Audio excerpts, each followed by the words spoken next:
If you keep a small emergency fund, or you're just starting to save, I need you to hear this. Inflation doesn't hit everyone the same way. It hits small savers harder. Not because you're doing anything wrong, but because of how small, frequent purchases actually work against you, quietly, month after month. Here's the good news. There are two simple moves that protect your buying power. No risky bets, no complicated investing. Just two allocations you can set up this week. Stick with me for the next 10 minutes, and I'll walk you through exactly how this works, with real numbers. Let's start with something most people never think about. The inflation rate you hear on the news, say 3% a year, is an average. It's built from a big basket of goods: cars, rent, electronics, gas, groceries. But your personal inflation rate depends on what you actually buy. And if you're a small saver, that basket looks very different. Here's why. When your balance is small, you tend to buy in small, frequent amounts. Think about it. A $20 grocery run twice a week instead of one big $150 shop. A $6 coffee every morning instead of brewing at home. A $12 lunch because you didn't have the cash flow to meal prep for the week. Each of these small purchases carries something economists call a convenience cost. You're paying a premium for buying in small quantities, buying more often, and buying close to when you actually need the item. Let's put real numbers on this. Say the national inflation rate is 3% this year, but because you're buying groceries in small batches at the corner store instead of bulk shopping, those items might be running 8 to 10% more expensive than last year, not 3. Multiply that gap across dozens of small purchases a month, and your real personal inflation rate could be double or even triple the headline number. You're not imagining it. Your money really is stretching less than the news suggests. There's a second piece to this. When your savings balance is small, you often don't have the cushion to take advantage of bulk discounts, seasonal sales, or bigger one-time purchases that save money long-term. A person with $10,000 sitting in savings can buy a year's supply of something on sale. A person with $200 in their checking account cannot. So the small saver ends up paying retail price every single time, while the price of everything creeps upward. It's not that small savers spend more money overall. It's that every dollar they spend buys slightly less than it should, because of how and when they're forced to spend it. And here's the part that really stings. This effect compounds. If your buying power erodes a little faster every month, and you're also not earning much on the cash sitting in your account, you're losing on two fronts at once. Your spending costs more than average, and your savings are barely growing. That's the trap. That's why inflation steals more from small savers, not through some conspiracy, just through the mechanics of small, frequent, urgent purchases. Now, I want to be clear.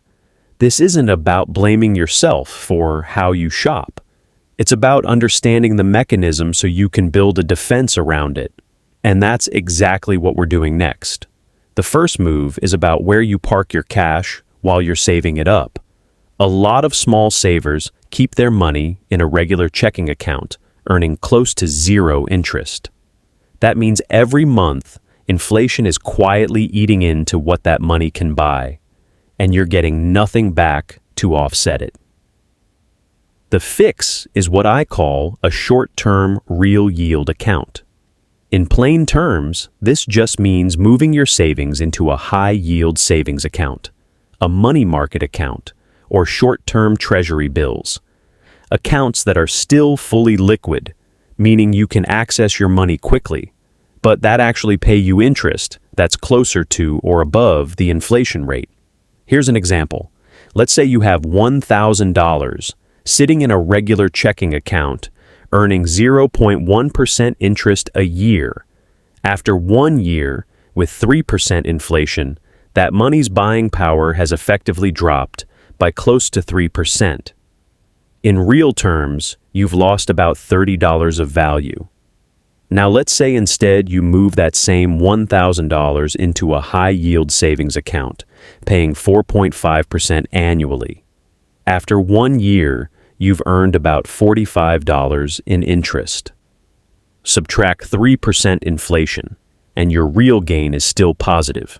You're actually ahead by about $15, instead of behind by $30. That's a swing of roughly $45 just by choosing where your money sits. And the best part, this takes zero risk. You're not investing in the stock market. You're not locking your money away for years. You're simply choosing an account that pays you closer to what inflation is taking. The key word here is short-term. You don't need to reach for long-term bonds or anything complicated. For money you might need in the next few months to 2 years, your emergency fund, your near-term savings goals, a high-yield savings account, or a short-term treasury bill ladder does the job. It keeps your money liquid and working for you at the same time. The second move directly attacks that convenience cost we talked about earlier. The extra money you lose by buying small and buying often. Rotating purchases means shifting from frequent small buys to planned, slightly larger buys on a rotation, weekly, bi-weekly, or monthly, depending on the category. You're not spending more money overall. You're just changing the rhythm of when and how you spend it, so you stop paying the small basket premium. Let's use a real example. Say you spend $24 a week on small grocery trips, 2 trips of $12 each, buying just enough for a few days. Over a month, that's $96. Now, if you rotate to 1 larger planned grocery trip every 2 weeks, buying in slightly bigger quantities, you can often reduce your total monthly grocery spend by 10 to 15% just by avoiding the small basket premium and reducing impulse add-ons that happen every time you're in a store. On $96 a month, a 12% reduction saves you about $11.50 a month. That might not sound huge on its own, but roll that same logic across a few categories.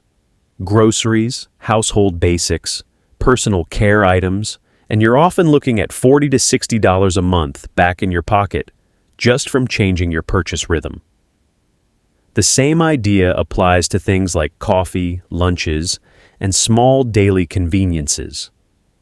If a $6 coffee habit, 5 days a week, costs you about $120 a month, rotating to brewing at home 3 of those 5 days, while still treating yourself the other 2, can cut that cost by around 60%, down to roughly $48 a month.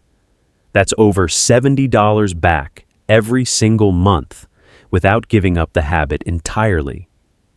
The principle behind both examples is the same. Buying in a planned rhythm, in slightly larger batches, almost always costs less per unit than buying urgently and buying small. You're not depriving yourself. You're just removing the convenience tax that inflation and small batch buying stack on top of each other. All right, let's make this practical. Here's a simple task you can do this week. Step 1.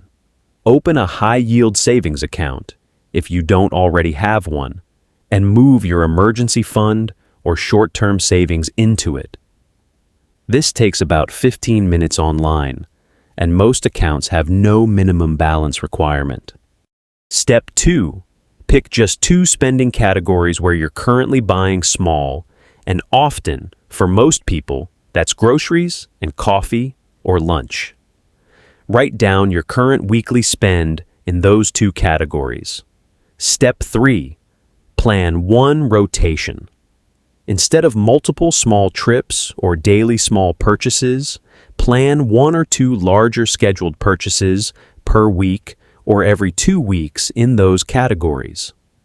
Now let's forecast what this looks like over 1 year, using the numbers from our examples.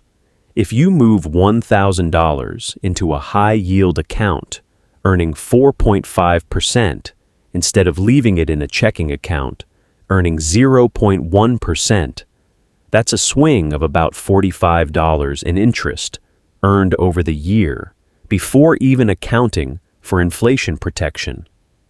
If you rotate your grocery purchases and save just $11.50 a month, that's about $138 over the year. If you also rotate your coffee habit and save around $70 a month, that's roughly $840 over the year. Add it up, $45 from smarter interest, plus $138 from grocery rotation, plus $840 from the coffee rotation. That's a combined total of just over $1,000 back in your pocket over 12 months, without cutting anything essential, without touching the stock market, and without taking on a single dollar of risk. That's the power of understanding how inflation actually behaves, and building 2 simple defenses around it. Small savers aren't powerless against inflation. You just need to know where the leaks are, and these 2 moves, smarter short-term yield and rotating your purchases, plug the biggest ones. If this helped you see your spending differently, subscribe for more breakdowns like this one, and I'll see you in the next video.